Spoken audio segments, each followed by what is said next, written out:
this is Laura from Discocactus. I was the arranger of Une Vie T'aimer from Clair Obscur Expedition 33, and I wanted to share some fun details of how I came up with the structure for our arrangement.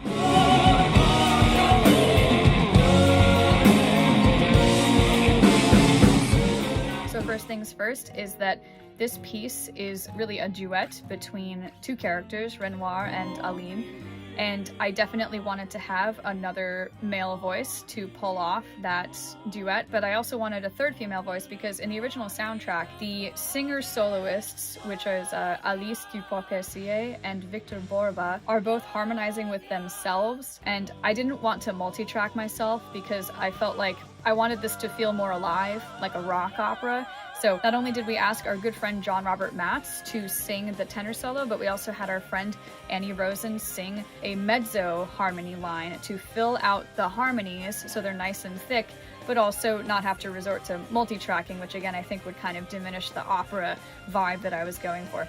Another fun thing I wanted to do was to feature a solo section for the musicians, and my favorite part of the piece is actually the opening when it has this really driving drum and violin arpeggio figure going on. I just think that's really cool and it gets stuck in my head all the time, so I thought that would be a good sort of bedrock for a solo section to occur over. And I just had a bunch of sounds in my head that I didn't really know how to articulate, so I remember writing in the sheet music in Chris, our drummer's part, hip-hop ? And he just ran with it and came up with these awesome drum beats. And then Sam added a slap bass sort of vibe underneath it as well, and it was just really cool. It feels like a lot of different elements combined into one, which is very much, I think, the aesthetic of Clair Obscur, which is this sort of like fantastical element. The last thing that I had to contend with is that I wanted to move around to some different keys. The original track kind of stays put for most of it and then changes keys towards the end, which is a really refreshing move.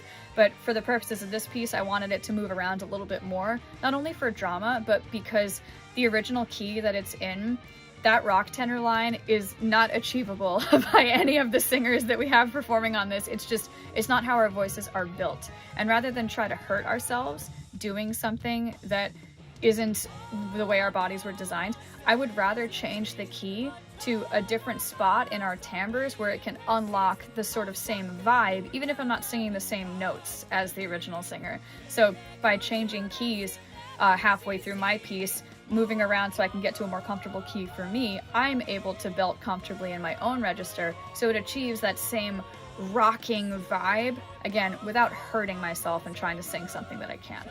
Thanks so much for listening, and we hope you enjoy our releases this month from Clair Obscur Expedition 33.